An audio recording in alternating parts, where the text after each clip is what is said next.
Very pleased to welcome to Monetary Matters Jason Shapiro of the Crowded Market Report. Jason, great to see you. How are you doing? I'm all right, man. How are you?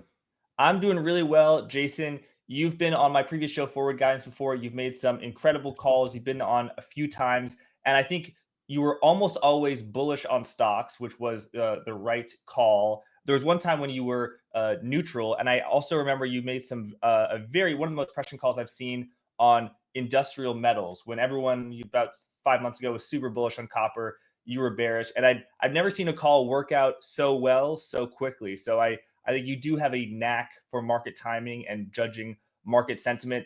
You know, we could talk about whatever asset classes you want, Jason's bonds, commodities, but I got to start with stocks. The stock market is on fire. It was on fire before Trump and the Republicans' resounding electoral victory, but the heat has been turned up even higher. And we've touched 6,000 on the S&P 500, which really is incredible. How are you thinking about the move in the stock market? I don't even know how have you been positioned and what has your outlook been? What is it now and why? It's super tough here. I'd like to be bearish. I am a turn picker. So if I were to get short the stock market, then I have to believe that yesterday was the high. Otherwise, I'll get short. I'll make a little money if it goes down, and then if it takes out those highs, I'll get stopped. I don't want to do that. So was yesterday the high for the stock market? It's very, very tough. You know, it seems like everything has gone to, I can make the argument, but I can sort of make both sides of the argument here. So it's very, very tough. It just seems like we're now living in Donald Trump's world, you know, or what do they say? It's Donald Trump's world, and the rest of us are just living in it, right? So how are you going to determine that the market is failing on bullish news here, which is what I need in order to get short? What is bullish news? You know, and I assume that bullish news is, you know, the growth agenda that the Trump administration wants to put into play. But how are you going to make that determination when we're still 2 months away from the Trump people even getting into office, even taking office, you know? So it's a difficult read here. There are some arguments that, in my view, are very, very bearish. People seem to have come to the conclusion that there's nothing bearish that can happen now. And when I start hearing things like that, you know, as a contrarian, I start getting worried. Positioning even before the election, because the COT stuff comes out as of Tuesday, close. So that was pre-election results, was getting crowded on the stock market side. And I assume that the move since the election clearly has gotten it even more crowded, right? So the market is going to be crowded long. Markets can stay crowded long for a while without going down. For me, it's like I need a crowded market to fade, and then I need the market to confirm that with some sort of failure on good news. And trying to read what the good news is here, like I say, is very difficult. So I am avoiding the stock market trade here.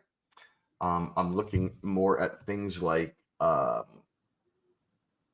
currencies, which are getting very crowded. The short euro trade is starting to get very crowded. The short Canadian trade is starting to get very crowded. I think that's probably where I will next be playing for a turn. You know, I always say you don't have to catch things. You don't have to catch the stock market. You know what I mean? You can catch other things. It doesn't matter. In 08, I made money managing for the money I was managing, and I never caught the short stock trade. And I never caught the long bond trade, which were the headline trades. But I was short other stuff. You know, I got short some commodities based on my process and all that. So I caught it there. Nobody looked at my track record and it's like, oh, you made money in 08, but you didn't catch the short stock trade, so you suck. You know, it's like if you make money, make money. So my feeling is that the stock trade is not what I will be catching if I catch anything in the next couple months, but I could certainly catch stuff in the currencies. And I like the energies here too. So I could catch stuff in the energies. I think people have gotten way too bearish. Energies here too. In particular, not gas positioning is very short. So I can just, I'll try to catch stuff there because it's just too tough of a read. Like I say, I love to hear, my ear sort of rings when I hear people say, especially people who have been bearish this whole time, that, what could possibly be bearish going forward here? I'm saying that. And then I hear it in other people.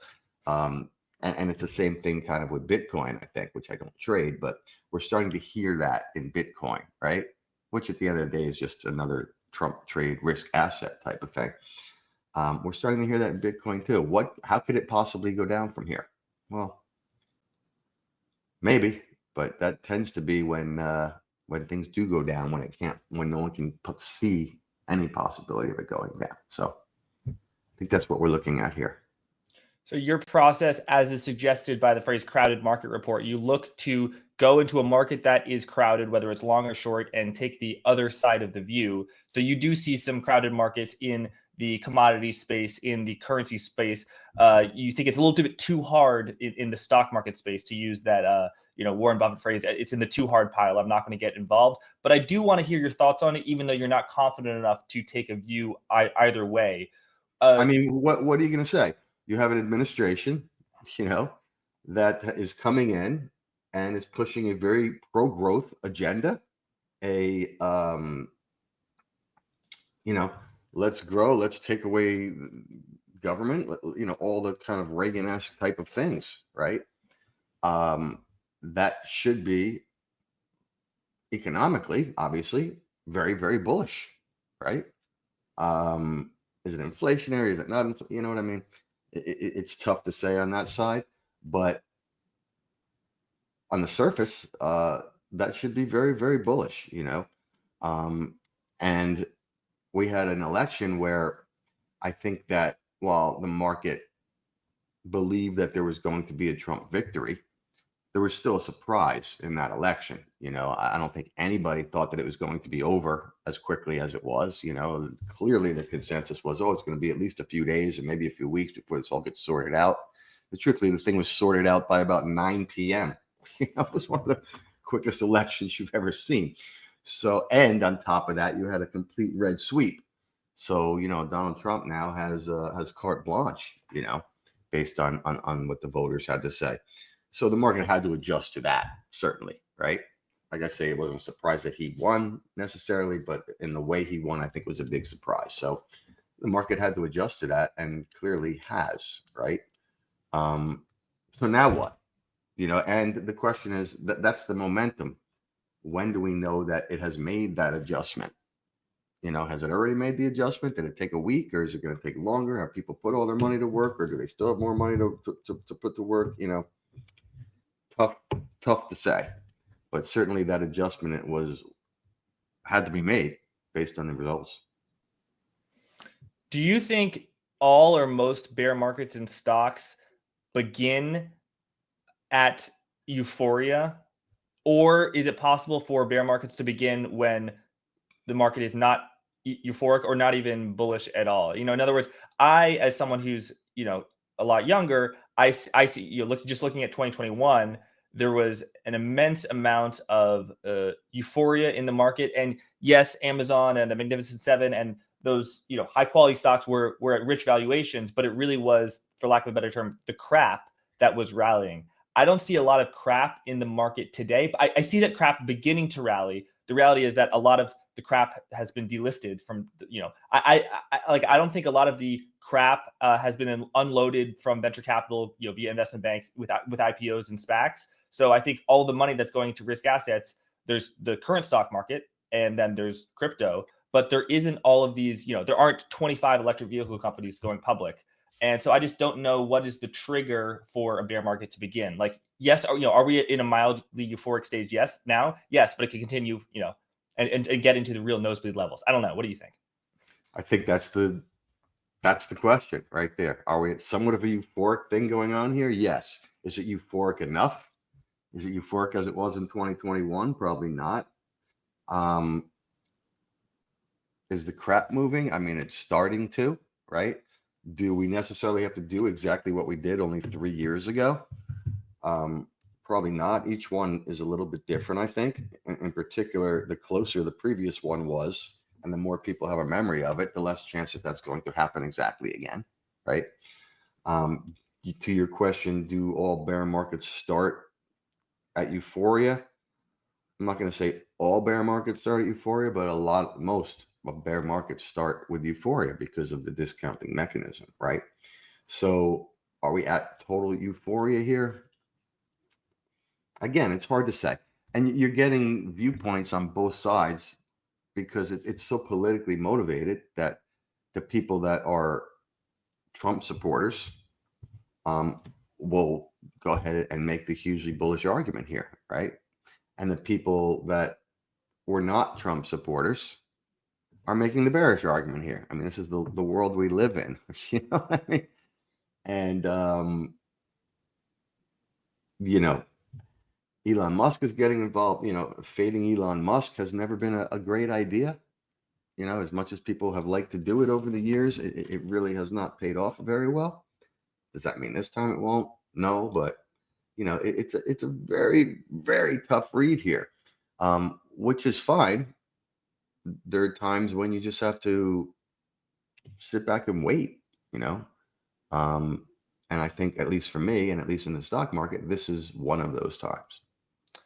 Okay, so you feel like you don't have enough confidence to get involved in a big way in the stock market. Can you offer any advice, not long, short, telling people what to do, but just general advice, sage wisdom about people who are involved in the stock market, about what they should be looking for, how they should be managing risks, and just general things that if you were didn't know as much as you know now, you would want someone to say to you?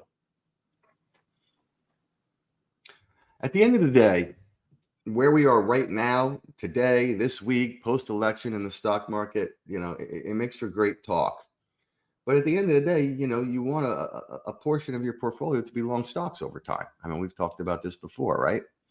And if we have a little bit of euphoria here and the market sells off, 5-10% because of that or whatever, it shouldn't matter to your long-term long stock portfolio.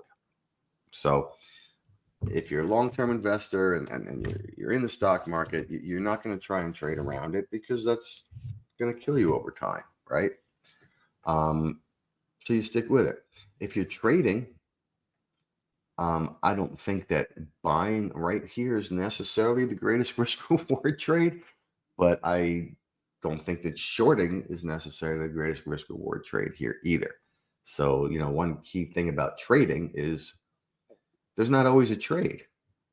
Sometimes you got to wait. It's like, how do you beat a casino? You count cards. Well, while you're counting cards, there's not always a bet. You have to wait until the card count is high, and then that's when you go in, right? And even then, it doesn't guarantee that you're going to win the hand, right?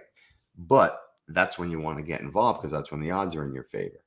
I don't think that there are odds in your favor here, so as a trader. So I think as a trader, with the stock market here, the thing to do is to wait until the odds do go in your favor. And I just don't know if that's here. Like I say, there is an argument that people are getting a little bit too bullish here and a little bit too euphoric when they start saying things like, there's nothing that can make this thing go down. But like I say, you can't, I don't see how you can really conclude until things get going with this administration.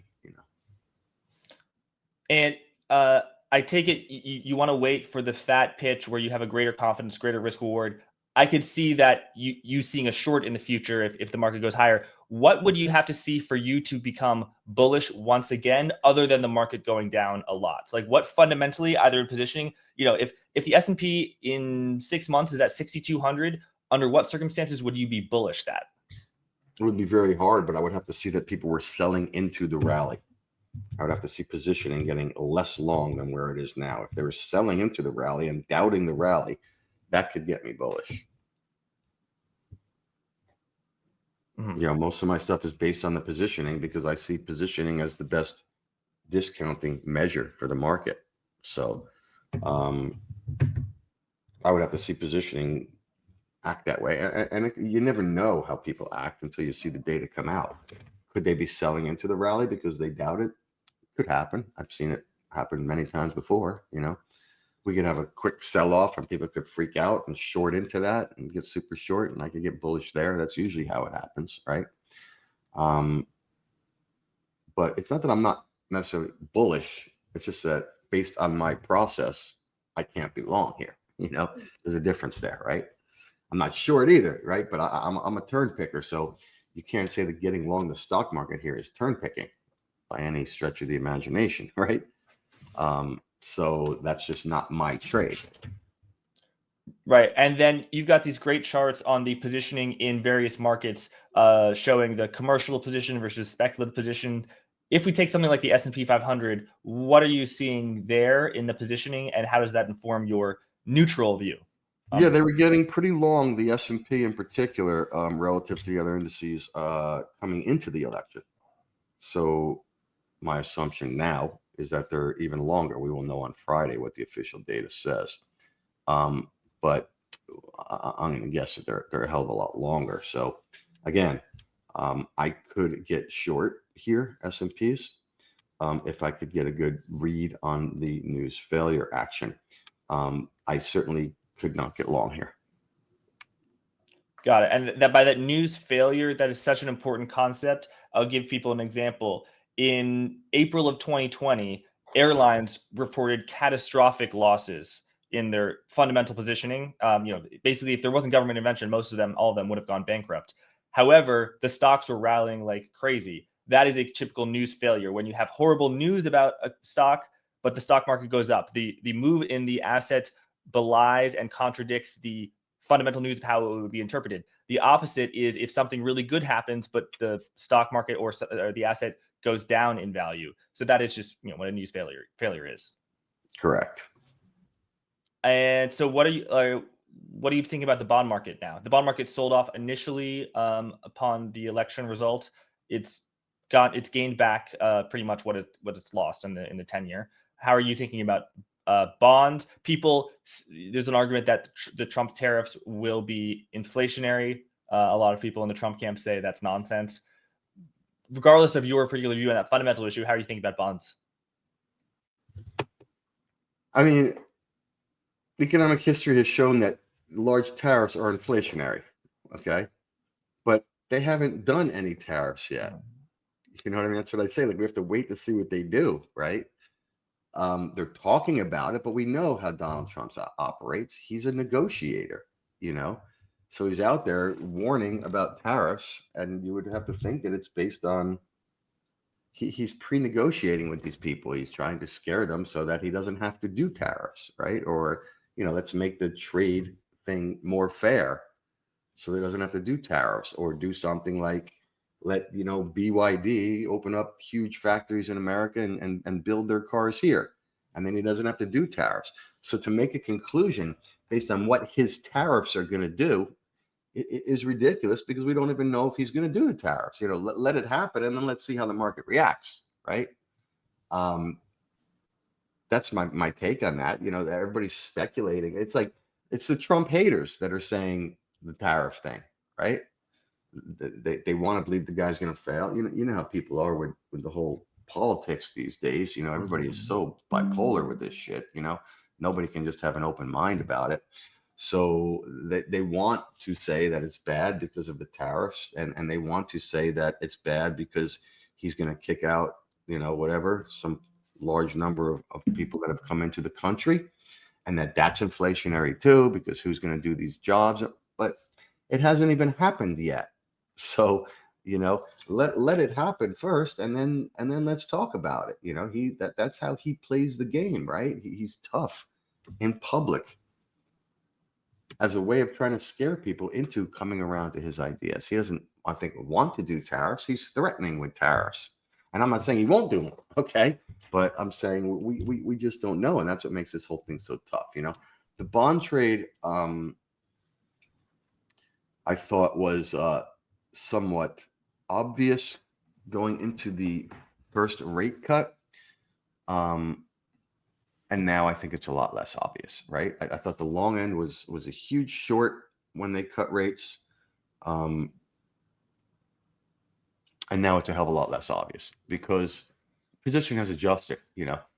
Nobody wanted to be short bonds going into those rate cuts, that first rate cut. And now it seems like everybody wants to be short bonds. I don't know that they are, but it's certainly all over the TV and nobody now, plus with the Trump thing and it's inflationary, all of a sudden we've switched the narrative to short bonds as the trade. So I think it's a lot less obvious there. And again, bonds is another place where I think I'd be more neutral than anything else. But if you back into the fact that the currencies are getting very crowded, and you back into the fact that maybe means that the dollar is going to start going down, that would imply lower rates. But you have to get there first. First, we have to get max crowded in the dollar. Then we have to get it to actually turn. And if it does turn, that would imply rates would be lower. But again, it's a waiting game there too. That's the place that I am looking to make a trade, but I'm not making it today, but that one is a lot quicker to me. The energy trade to me is the closest thing to wanting to be long here. I'd be long right here on energy. I think if you want to be long a commodity, energy is the place to be long. And I know that Trump is talking drill, baby, drill, and he wants to push down energy prices. And he sees that as not only a way to have less inflation, but also a way to sort of cut off the revenue streams to Iran and Russia and all that. And I think that makes sense.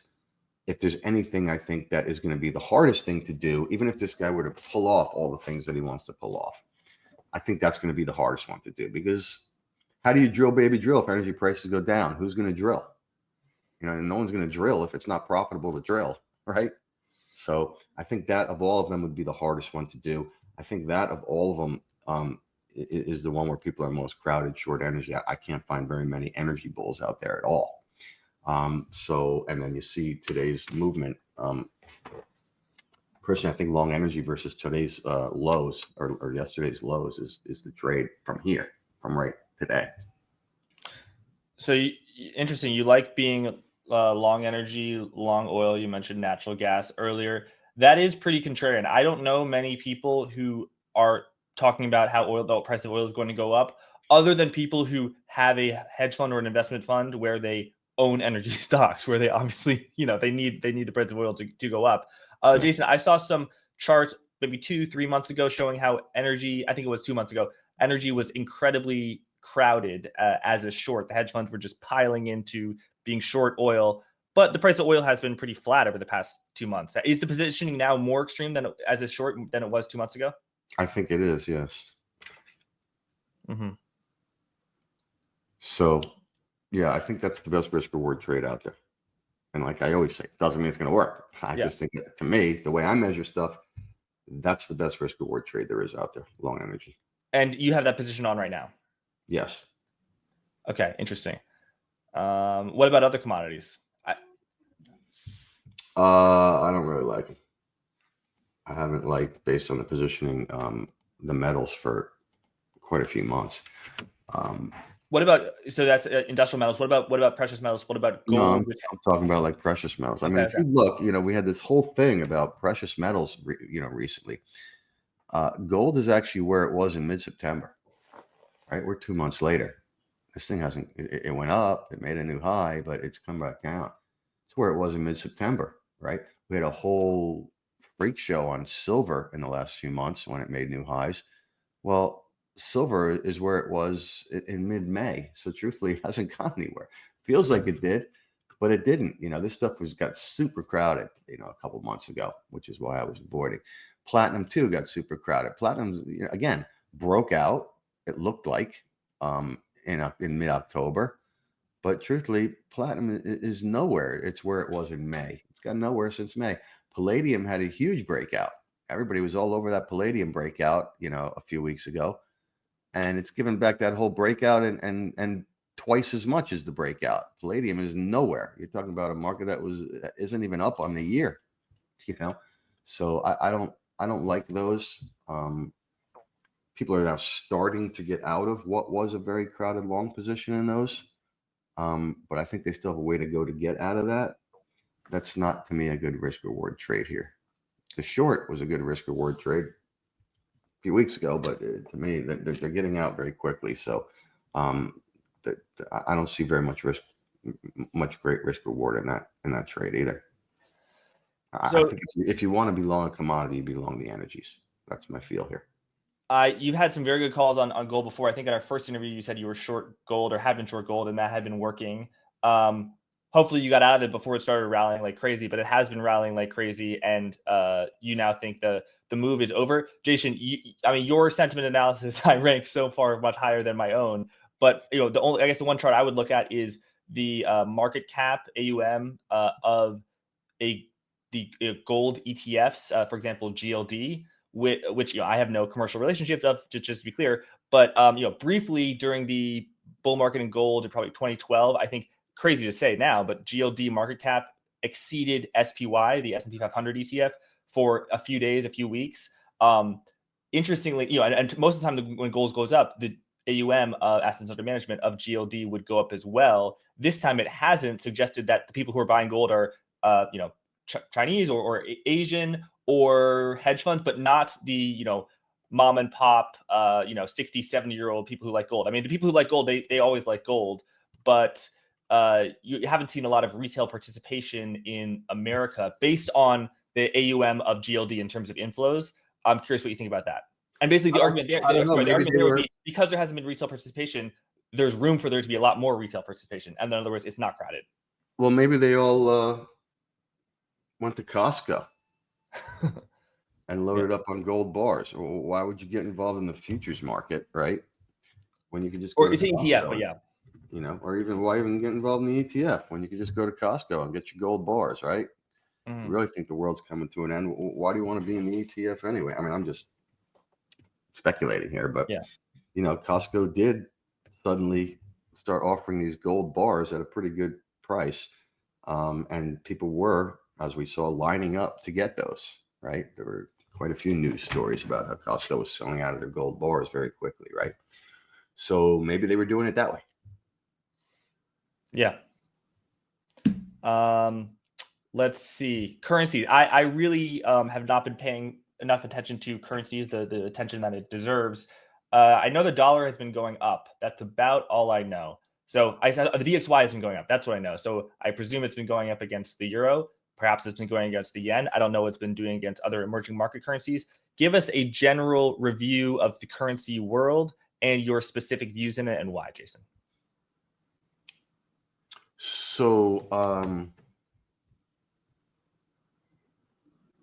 again, most of my stuff is going to be based on where am I seeing started very crowded trades. Yeah. And we had people super crowded short dollar at the end of September.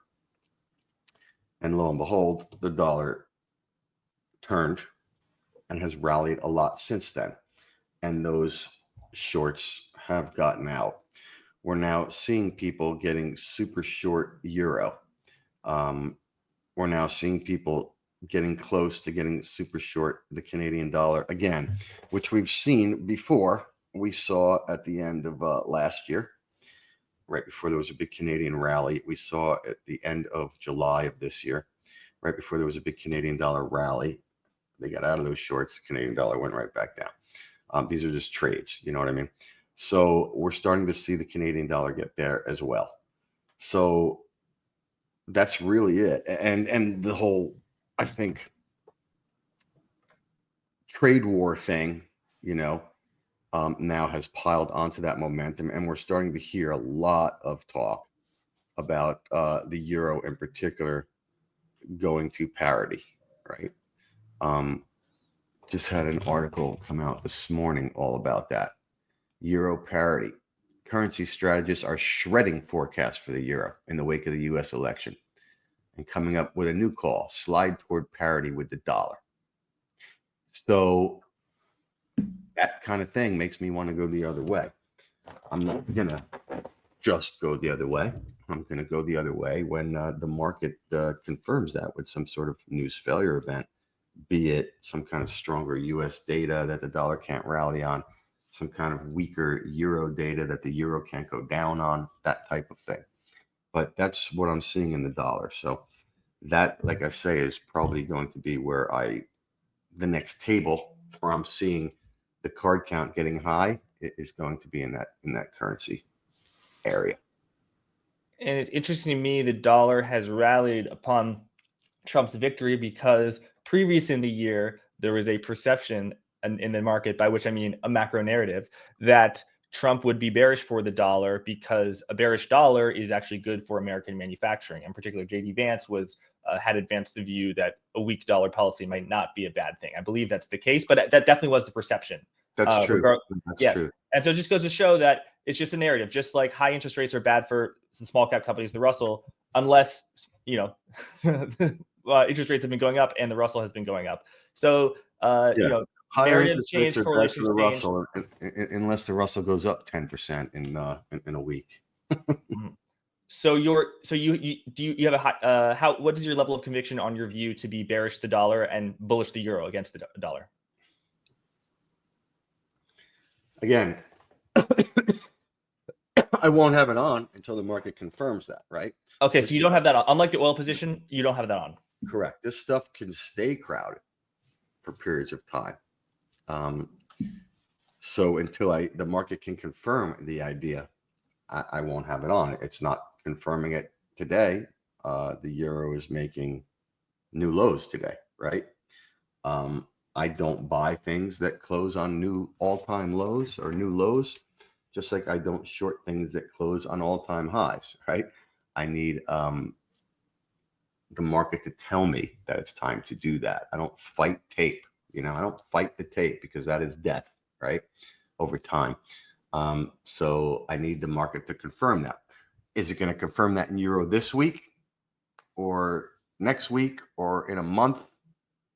I don't know, but I will be there watching so that when it does confirm, that is when I will put on the trade.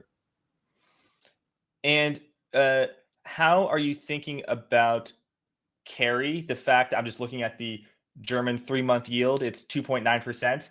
I know that's a hell of a lot lower than the US 3-month rate. So that tells me that being long the euro against the dollar is a negative carry, or that there is let me think about this, a weakening of the dollar that is already priced in the forward market. So that even if let's say over the next year, I'm just making this number up, a 1%, 2% sell-off in the dollar is priced, if you're right and the dollar sells off 1%, you would actually lose money by making that trade. How do you think about the fact that you not only have to make an accurate call, you have to make an accurate call that exceeds what is already priced into the market? Well, the carry is priced into the price of the futures contract. Mm-hmm. So being a futures trader, I don't lose money on the carry, right? Because it's priced into the futures market. But that's the game, is like, it's not just the carry to where it is today. It's the expectation of the carry going forward, right? And that's what ends up changing, on these things, right?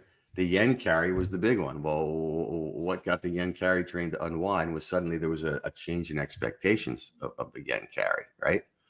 Because suddenly the US was going to be lowering rates and Japan, in theory, was going to be raising rates. And so the yen carry unwound.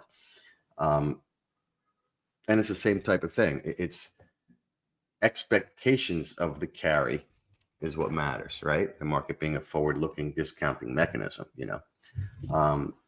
So when the expectations get to a point where they're just so ridiculous, then what's the upside of going that way, right?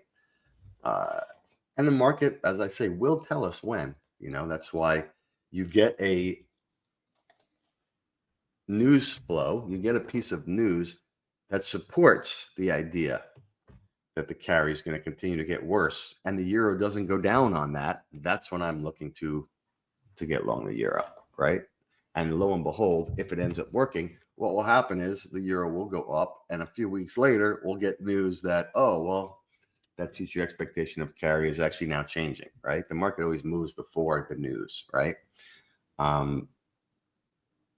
When the trades work. So I get it, but the point is everybody gets it. So what's the value of getting something that everybody gets? But okay, so it's not a difference in carry. I guess would it be a negative roll yield that the Euro USD futures contract would be in a mild contango, so that it if it goes up by as much as is priced in the futures market, you actually are just flat. It has to go up by more than the slightly upward sloping curve, right? Arguably, yes. Yes, got it. Okay, but it sounds like that's not something you're too concerned about, and that you think if there is a big move, that move will well exceed the forward pricing. Hopefully. Yeah. Got it. All right. What else, Jason's on your mind? That's really it. I wish I had a lot of just wonderful ideas here, but this and I'm not a big believer that politics is what drives markets over longer periods of time, right? But I'm so caught up in this, as I think we all are, in this election thing, and what the Trump administration plans to do, and whether it's going to be successful, and what they're actually going to do versus what they talked about doing, what they're even going to be able to do, right? Like you take, for example, they're talking about changing the whole Food and Drug Administration, right? And changing all that. And wonderful idea. We all know that the food supply in this country has been tainted, and that the reason it is able to be tainted is because the large food conglomerates, spend a lot of money lobbying the politicians to let them get away with poisoning us so that they can make tons of money. Well, we know that. Okay. Is changing that a great idea? Of course it's a great idea. Can you actually do it? Can you actually break down that system? You're going to have to get all of these senators and representatives to vote against these food companies that are filling their coffers. Absolutely. Can you actually get them to do that? Hey, I hope so. I think it'd be great. Bring them all freaking down is what I say. Okay. And I suppose the theory is, if anybody could do that, it's Donald Trump, right? Because people are so scared of going against him. But again, it comes down to let's see if they can actually pull that off. You're gonna have to change the entire infrastructure of how Washington D.C. works, which again is why a lot of people voted for Donald Trump, because they believe he can do that. So let's see. I keep saying if the two major wars end, you get huge economic growth without inflation. They can use that economic growth to pay down the debt, and you can change the structure of how DC works with all this corruption and all this shit. Well, then guess what? Donald Trump will go down as the greatest president in the history of the United States of America. And that line alone is just so funny to say, given the rhetoric around Donald Trump, since and listen, I'm not taking sides here. Okay. I consider myself to be a political atheist, but given the rhetoric around him since he joined, right, by a large percent, or at least half the population, that he was the devil, if that ends up happening, that would be by the majority of institutional political media, I would say, of television media. Yes. Correct. So if that ended up happening, if they pulled all that off and this guy goes down as the greatest president that ever lived, that would be the most contrarian trade in history. So being someone that has seen many, many contrarian trades work, I don't think you can discount that possibility, quite frankly. It seems crazy, but crazier things have happened. Ronald Reagan, I would argue, to this point, has been known as the greatest president in my lifetime. People might argue with that, but his reelection in 1984, he won 49 out of 50 states. The only state he lost was the one that his opponent was from, right? So hard to argue that the numbers. You can argue the philosophy if you want, because you're a Democrat, so you're never going to say that Ronald Reagan was the best president ever. But to me, the consensus is that Ronald Reagan was the best president in my lifetime. And people forget when he came in, he was seen as a joke. He was a B actor. You know, you saw it like in that movie Back to the Future, when a guy's like, "You're from 1985. Who's the president of the United States in 1985?" And he goes, "Ronald Reagan." He goes, "What? The actor?" Like it was seen as a joke. And meanwhile, look what happened, right? So let's go, you know. And if that's the case, then shorting the stock market is crazy. So this is why I gotta wait and see how things go. You know, just because the stock market goes down one day, you know, doesn't mean that that's it, right? Even if the market's about to double in the next year, there's clearly going to be down days, right? So it's a very touchy situation on trying to short the stock market, which again I'm not doing right now. Jason, the only thing I'll disagree with you on is that we're going to pay down the debt. I think, I mean, if you look at, to pay down the debt, you can't just cut bureaucratic waste. You either have to drastically raise taxes, cut military spending, or cut entitlements, mainly Social Security. So I think without doing any of those, I think it is literally impossible to have a fiscal surplus. What about growth? Okay, well, we're growing at what percentage? I don't know, but this is what they're pushing, the pro-growth policy. I mean, this was the whole Reagan idea too. You're not going to get out of debt by borrowing more money. Yeah, so Jason, if you have a very high rate of growth, debt to GDP can go down because the economy is growing bigger than the debt is increasing, but the debt is still increasing, so you're still running a deficit. So if you say you can grow your way out and debt to GDP can go down, yes. And actually, on Joe Rogan's podcast, Trump said the same thing. So, but you're not paying down debt. You're just having debt grow less than the economy. Well, now having said that, there was economic growth in Trump's last administration, and they didn't. The debt kept going up, right? Mm-hmm. You could argue most of that growth was just due to government spending and borrowing, right? Which it's really been since the 2008 thing. But if you can get more growth, then your tax revenue theoretically goes up, right? It's the Laffer curve, right? That's right out of Reagan, right? So I'm not saying that's what's going to happen. I'm saying that's the idea. You know, that's the idea. And we know that people are freaking out about the unsustainability of the growth in the debt, right? That's been a big thing on people's minds. And it's been on your mind. Yes. So maybe this is what will put that to bed. Don't know, but maybe. Yeah, it'll be interesting to see. Next year is going to be an interesting year for damn sure. You know what I mean? Donald Trump always makes it interesting, first of all, right? So next year is going to be an interesting year because these things are going to start coming out, and we're going to have to see how the market reacts to them, and how much of it gets discounted in very quickly. You know, so it's going to be an interesting year next year. We should have some good volatility to trade in a lot of different places. Jason, what do you make about crypto and Bitcoin? Bitcoin is up 24% over the past week. A big rally as well. What's your outlook?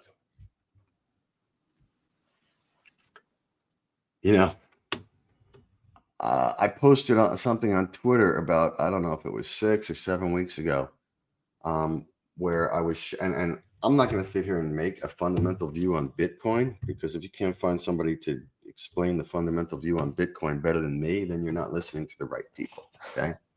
I am too old to know more about Bitcoin than other people. Okay. But I did post a thing on Twitter about 6-7 weeks ago about how short people had gotten Bitcoin. And I did put on that week in our Substack thing that we send out, how the chart, not that I'm a chartist, but it was clear that there was this massive sort of flag pattern, and people had gotten very short, which indicated that if it breaks out of that flag pattern, there's a lot of shorts that are going to have to cover, and you could break out of that flag and have a big move up. I'm not always right. In that particular case, that ended up being right. So how short are they now? Again, they were less short coming into the election than they were 6-7 weeks ago.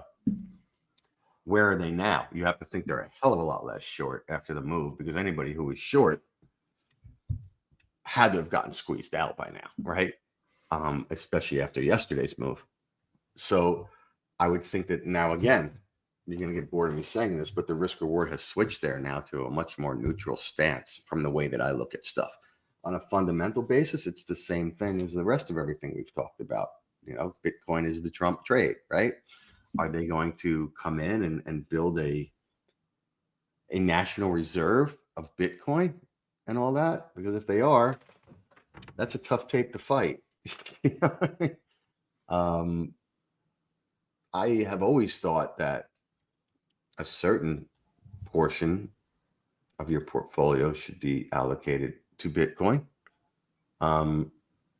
just because of the fiat currency Ponzi scheme and all that. I do believe that fiat currencies are a Ponzi scheme. Doesn't necessarily mean they're going to come apart anytime soon. Could mean that they do, but it's not a bad idea to have some 5% or 5% or whatever of your portfolio in Bitcoin, just for that reason alone, I think, but from, like I say, a positioning point of view, we're very short 7 weeks ago. Now clearly going to be a hell of a lot less. My guess is they will be more neutral positioned when the data comes out Friday at best. And they may have possibly gotten long. I have no way of forecasting that, but definitely going to be, not definitely, but very high probability that they're going to be a hell of a lot less short than they were. Why do you think fiat is a Ponzi scheme? I mean, can you just print as much money as you please until the end of time? Does that really work? The money's there, though. A Ponzi scheme is when you print fake money that isn't there. That, I say, Jason, you invested in my fund and we're up 50%, but actually I'm just holding in cash and 0%. So there's money that it's fictitious wealth. This is real wealth. A Ponzi scheme is when you're taking other dollars to pay off current dollars. Yes. Well, isn't that what printing money is? Yeah, but it's new money. The fall of France came, right? Because they were going to South America and taking all the gold from South America, right? And their dollars were based by backing that gold. Okay? The dollars were backed by that gold that they were getting. So as they were getting more gold, they were able to print more money. And that caused a big boom, right? Then they came up with the ingenious idea, because they were spending, the people in charge, who at the time was the royalty and all those people, were spending so much money on Versailles and all this stuff, they needed more. So they said, okay, we know that we're going to be pulling gold out of South America. So why don't we just print money based on what we know is coming rather than what is actually come? So they were Ponziing it, right? And that ultimately is what brought the whole thing down. You're talking about the French Revolution. Yes.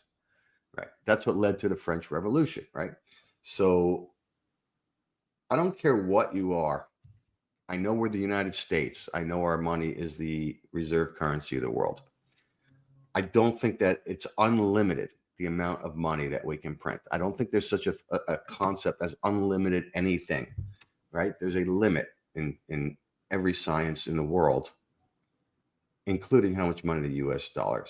government can print. Am I saying we're there now? No. Can it be turned around? Yes. But clearly, I think the fiat currency system is based on nothing but confidence in that fiat currency, right?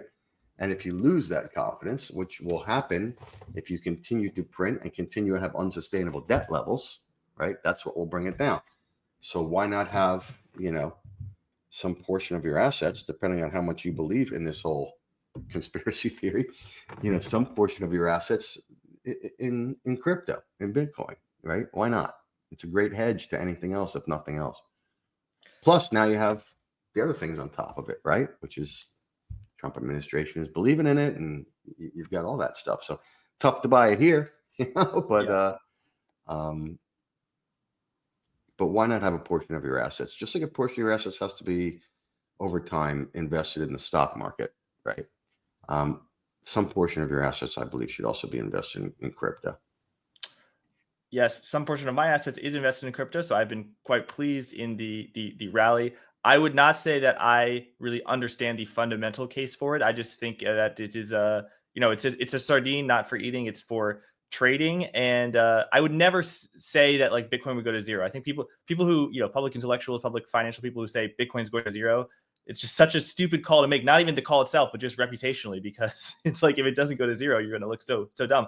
I am no scholar on the French financial history, but I from years ago, I remember listening to a podcast about what you're saying about how the French Revolution. So people, if they want to look into this, it's called the Compte de Rendu, COMPTE space RENDU, written by Jacques Necker, basically about the French finances. And yeah, so it was backed by gold, and they were printing about a money about gold that would be coming in from taxes and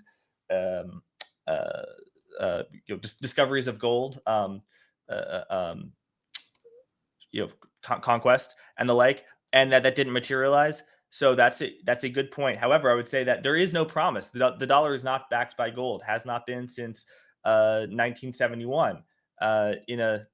In another way, hasn't really been since 1933, I believe. So there is no promise to break. In the same way, stocks are should be based on their cash flows and earnings. So a company can only get so far removed from its fundamental its fundamental earnings. However, crypto, which has no real use case other than going up, there's no cash flow, there's no Bitcoin price to earnings ratio. You could say, it's too expensive at an 80 price to earnings ratio. So it's not moored. Likewise, I would say crypto is a very fiat asset, in my personal opinion.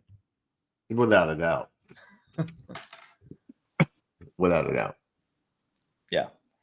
Can companies not get too far from the fundamental? No, they do. I mean, what's Tesla's PE these days? It's high. It is quite impressive, I should say. It's a diplomatic word. Impressive that it's 93 on a trailing basis.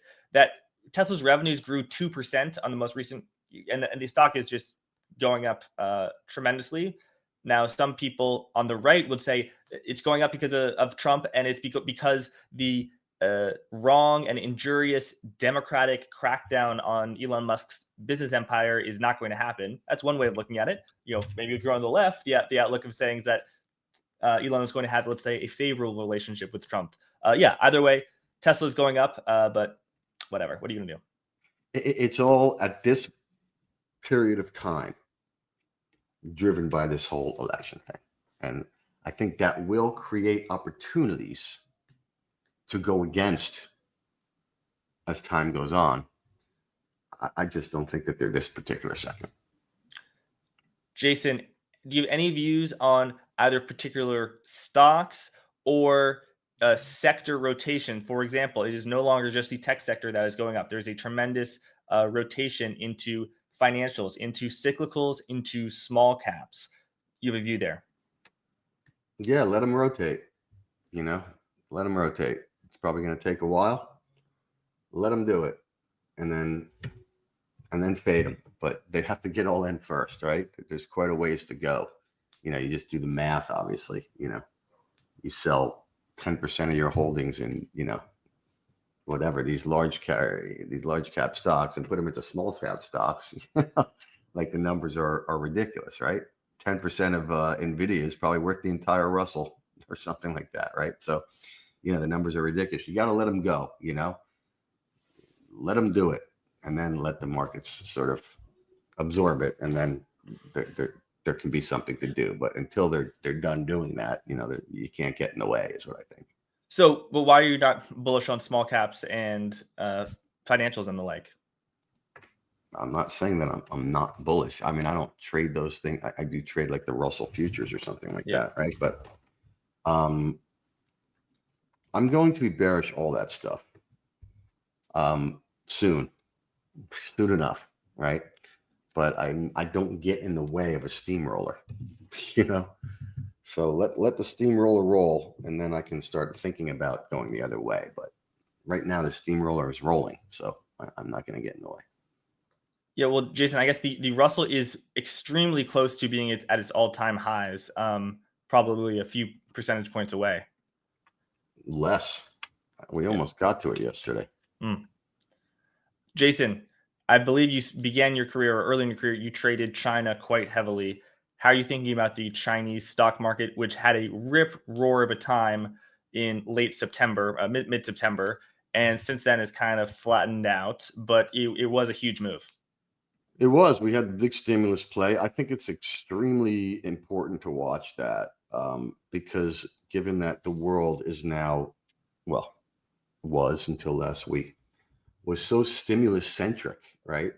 Was so in the belief ever since 08 that stimulus saves everything. So we can never go down in anything, because if we go down anything, then they just come in and they stimulate and it saves everything. That's what we learned in 08, right? That's what they did. Saved everything. That's what we learned. So now that everybody knows that, they didn't know that in 08 because that was kind of a new thing. In fact, they didn't believe it in 08. I was there. They didn't believe it, which to me is most likely why it worked. Now they all believe it. So I think it's a different risk reward when they do stimulus. So when stimulus fails, I think it's a massive tell in the market. The stimulus to this point in China has not failed. We are higher than we were pre-stimulus, but we are a hell of a lot lower. I mean, we're 20% off the highs on the FXI here, right? I think that if China takes out that low, pre-stimulus low, before it takes out the post-stimulus high, I think there could be some serious trouble. Yeah, but we are pretty far away. The post, I mean, we are, probably 30%, 20, 30%. We're pretty far away from that low. Pretty far away from that high too. That's a good point. We're 30% off the high. So you're neutral on that as well. I just think it's an important thing to pay attention to. Very important thing to pay attention to as to what happens there. Because if stimulus fails to work now, then what else is left, right? And the new answer is, well, the whole Trump administration policy. But stimulus has been the answer for 15 years now. So if it suddenly becomes not the answer, I think there's trouble ahead. So I'm watching that China thing very closely. I'm not going to take an opinion on it. I don't know what's going to work, what's not going to work. But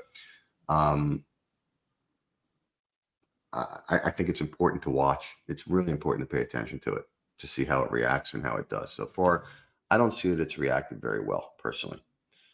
If you bought FXI post-stimulus, I don't remember the exact day that major stimulus was, but you are lower now than you were on September 24th.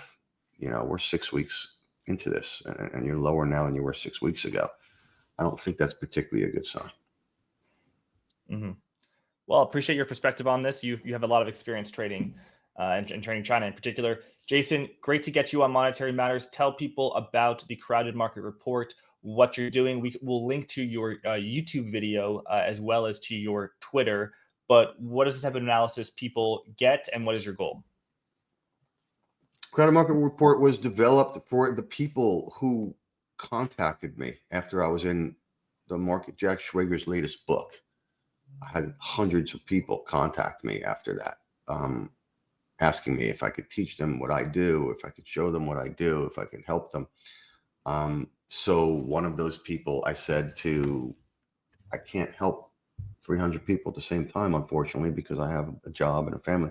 And he said, well, I'll start a web page and I'll centralize it. So he did that. So he centralized all that there. A newsletter goes out every week, which is actually a newsletter that I have written for myself for the last 20 something years. That helped me just stay focused on what I'm doing. That newsletter goes out. We have a Discord where we have quite a few people on there talking about what they do. The idea of Crowded Market Report is not to give you fish, it's to teach you to fish, right? I don't really encourage people to come on there and try and copy trade my trades. My trades are on there both beforehand and in live time. But by beforehand, I mean in the newsletter, I'm like, this is what I'm looking to do, and these are the circumstances under which I will do them. When those circumstances happen, it goes on Discord. Hey, these are the trades that I'm doing. I don't encourage people to join or come and see what we're doing based on that. I think copy trading is a horrible idea. But there are lessons from my trading history and now from hundreds of other people's trading. We have people that do all kinds of different things on our Discord that people can learn from. And I think that's what we're trying to do here. We're trying to get people to understand, A, the way in which I have always approached markets, which is based on positioning and all this type of stuff, and to learn that and to learn. It's supposed to be a learning place. Learn how to get into good risk reward trades. Learn what trading really is rather than the bull crap that's being pushed by a lot of people out there, including, to me, people like CNBC and all that. I think they're pushing something that is not what trading is. I like to believe what we are trying to show people is what trading actually is. So that's what we do there. And Jason, even though you have had some great calls on my previous program for guidance in our interviews, you know, being bullish on stocks, be bearish on copper and industrial metals, I think that, yeah, what I want from my interviews is not for people to say, oh my God, so-and-so, the market guru had this call, I'm going to copy that trade, because even if that trade ends up being correct, the people who put on that trade won't have as much confidence or knowledge unless they do their own research as the person saying that. So if the trade goes down, they won't have the confidence to double down. If the trade goes up, they might not have the confidence. They don't have that view. And yeah, in my own personal experience, you really have to know the trade and know the trade better than the market in order to make money. Maybe in macro assets, you might say that it's impossible to know the S&P better than the S&P. I might agree with that, but in single stocks, definitely you have to at least have confidence. Do you know what I mean? I know what you mean. I would say that it doesn't matter that I had some good calls on your thing. Okay. I'm here to tell you that less than half of my calls are right. And that these are the kind of lessons that I'm trying to show in Crowded Market Report, is that's not what matters, right? And I didn't make this concept up. Go listen to interviews with Stanley Druckenmiller, who is arguably the greatest trader alive, right? And has been for many, many years. He'll tell you, he says it in every one of his interviews, I am wrong all the time. The idea is to minimize how much you lose when you're wrong and maximize how much you make when you're right, which is about getting into, that's why I always say, getting into high risk reward trades. I don't know if my trade is going to be right, but if it is right, I'm going to make $5. And if it's wrong, I'm going to lose $1. So therefore I can be right 20% of the time and not lose money, right? Now, if I could be wrong right 40% of the time, I can make quite a bit of money, right? That's what trading is. It's not about the rest of this bullshit. It's not about your ability to predict the future, because that's not going to work, right? Over time, that's not going to work. You're going to say something's going to happen, you're going to get it right, and you're going to convince yourself you can predict the future because you happen to do it that one time. But like I always say, I can say that I flip a coin and say it's going to be heads, and it comes out heads. That doesn't mean I predicted the future. That means it was a 50-50 bet, and I happen to get it right on that particular time, right? But the idea is, if heads and tails are 50-50, you want to make $7 when it's heads, and you want to lose $3 when it's tails, right? That's what trading is. Those are the kind of concepts that I'm trying to get through to people when they are ready to accept that. And usually they are not ready to accept that until they lost a bunch of money doing that other stuff. So. Jason, what do you do? Okay, you put on a trade. You're going to make 5x if it works. You're going to lose 1x if it doesn't work. What do you do if you put the position on and it goes up 4.9x, so 390%, and it almost hits your profit level, but then it just goes back down? I don't have a profit level, but I not every trade makes 5x. Some make more, some make less. So you have a stop for taking a loss, but you don't have a stop for taking a profit. I have a rule for my process that tells me when to take a profit. If I'm getting into a trade because people are massively crowded short, so I'm getting long, well, then I'm getting out when they're no longer massively crowded short, according to my measurement, right?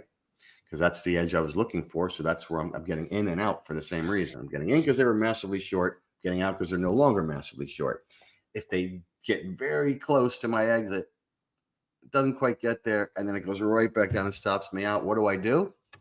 I stop myself out and I say, that sucked. It's happened. It happens. It's never fun when it does. But it's part of it. All this is part of it. You know what I mean? And dealing with that is part of it. Yes, I think your process, because your process is almost all about positioning, you can very precisely say, I was bullish for XYZ reason, and XYZ is no longer true. Whereas I think for a lot of qualitative investors, like, oh, I like this drug stock and it was undervalued and the fundamentals are good.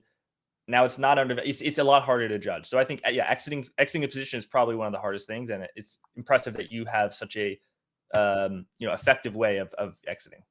Sometimes it's effective, but you're right. And I like X stock because it's way undervalued. So I'm going to buy it. What happens if it gets more undervalued? You're going to buy more. And what happens if it gets more undervalued? You're going to buy more. And then what? What happens if it turns out it was a scam and it goes to zero? You lost all your money. Like, I'm not a big believer in that process. That's what I meant. I think, I have a different process than you. Yours clearly works well, definitely a lot better than mine, but I do like analyzing single stocks. And that's why you have to know the company well. So if it goes down 20%, you have enough confidence to buy or to leave. I'll talk about a stock that I never like talking about stocks when I have a position, but I was long calls on Franco-Nevada, a gold mining company, gold royalty company. I think it's a high quality company. I got shellacked on the options. There was a time I was profitable, but I exited a few days ago, actually yesterday, and so I got screwed on that. But I feel like it just got a little too ugly on me, and I felt like my option was going to go to zero. I don't think you got screwed on it. You just lost money on the trade. I lost money on the trade. Yeah. Yeah. I mean, if you think you're going to make money on every trade you do, you're in the wrong freaking business. I can tell you that. Definitely. And I think I try and look for things that are so undervalued. And that could be a company with a super high quality company that with a price to earnings ratio of 25. It could be a company with a lot of issues that has a price to earnings ratio of 2, but so undervalued that there is a huge margin of safety, basically. I don't know if my definition of that is different, but basically it's so ridiculous that it's that's my asymmetry, And again, I don't mean to. And you have to believe that you're the only one you're the only one that's seeing that. Like, aren't there a million people looking for those type of things? In the small cap space, I don't know. There are right. I mean, I know that aren't a lot of people looking at the dollar and the euro. I mean, more people are looking at your assets than are looking at my assets. I know that for sure. No, I think in the small cap space, you're probably right. You can find little nuggets in small cap space, because it's less followed. I think that's right. I can tell you that. What's that company in Texas, the oil traders that blew up and went to zero and all that? Enron. Enron. That thing was super undervalued after it came down 50%. And it was really undervalued after it came down 70%. And it was really undervalued when it came down 90%, when then they found out it was a scam. And then it went to zero. So that can happen. But as long as you're managing your risk, I mean, you can't put all your money on one thing, right? That's all there is to it, right? Yes. And I think it's tough with you're analyzing industries you don't understand. I feel like financial industries are a lot more complicated than a lot of industries. Should be more complicated than the pipeline business of Enron. But if you're a financial specialist, maybe you understand banks more than pipeline companies. Jason, I was going to say, so you trade so many futures. I imagine a lot of the futures you trade are on the CME. Do you have a view on the stock CME? Not really. Not really. No. I'm sorry to say, I don't. Got it. I'm not a single stock guy. I don't know very much about it. I'm not really a stock guy. Yeah. But again, I all I can tell you is that I don't know, and I've worked in a lot of different places with a lot of different people. Yeah. And I don't know anyone that has succeeded doing what you're talking about. Not one. Not one. Maybe you're better than them. No, I'm definitely not. But maybe you are. But I don't know. I mean, Stan Druckenmiller, he started in equity research, and I think so much of his money has been in equities and equity selection rather than, he was short the 2-year. but he shorted it at 40 basis points. He took profit at 150 basis points. I think, you know, a lot of his profits come from Nvidia and Eli Lilly and stock selection. Okay, that could be. I don't know, but again, he's the first one to admit he's wrong all the time. Absolutely. He just gets out of his wrong stuff quickly.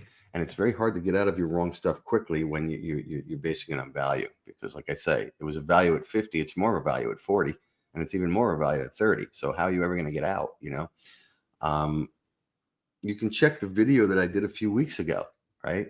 About this, where we started a thing at the beginning of this year where we took 4 portfolios at the beginning of January, and we tracked them versus the S&P 500 and how they're doing. One of those portfolios is the Barron's Roundtable. Mm-hmm. People that make the Barron's Roundtable are theoretically the best stock pickers out there, right?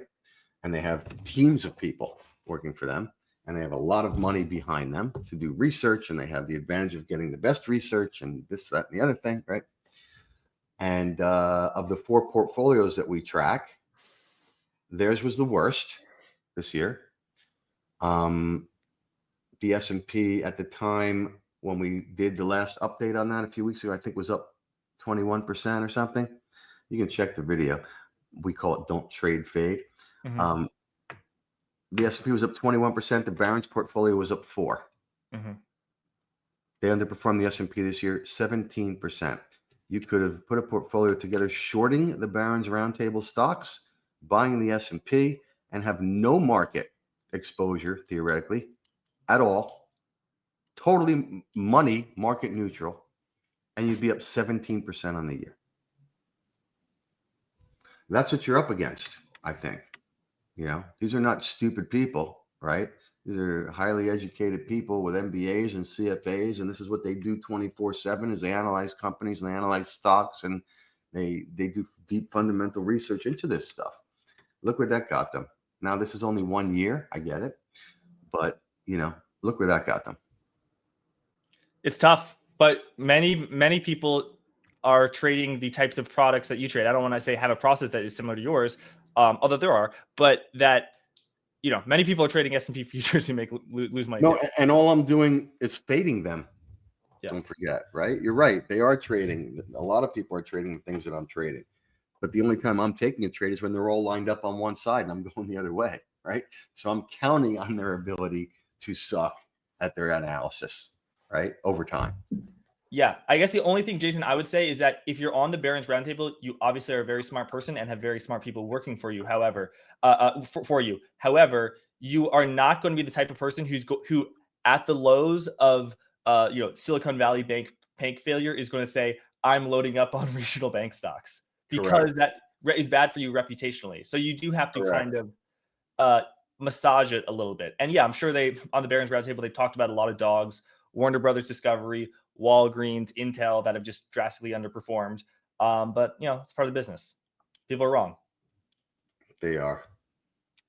Jason, it's been great having you on. People can find you on Twitter at crowded_MKT_RPT, Crowded Market Report, and we'll link your YouTube channel. Thanks again for coming on. Thanks everyone for watching. A reminder, you can find Monetary Matters not just on YouTube, but on Apple Podcasts, Spotify, and all other places you can find podcasts. And also check out my friend and business partner's Max Wheaty's podcast, Other People's Money, which is on the Monetary Matters YouTube channel, Monetary Matters Network YouTube channel, as well as its own podcast apps. We'll link to that as well. Thanks again, everyone. Until next time. Jack, you're the best, man. You're the best guy I talk to. You know why? Because you are sitting here and you argue with me and you make me think, and nobody wants to do that. Well, it's fun. I mean, it's, you know, people can watch his podcast because he's a smart guy and he's willing to call out people, and no one wants to do, you know, nobody does that, and that's so important. Well, I don't think Jason, I know everything. I talk like maybe I think I know everything, but I know damn well I don't. I love to have people get in my face and question what I'm saying. You don't learn unless you have somebody question you, right? So anyway. I totally agree. Thanks again, Jason. Thanks, everyone. Yeah. Thank you. Just close the door.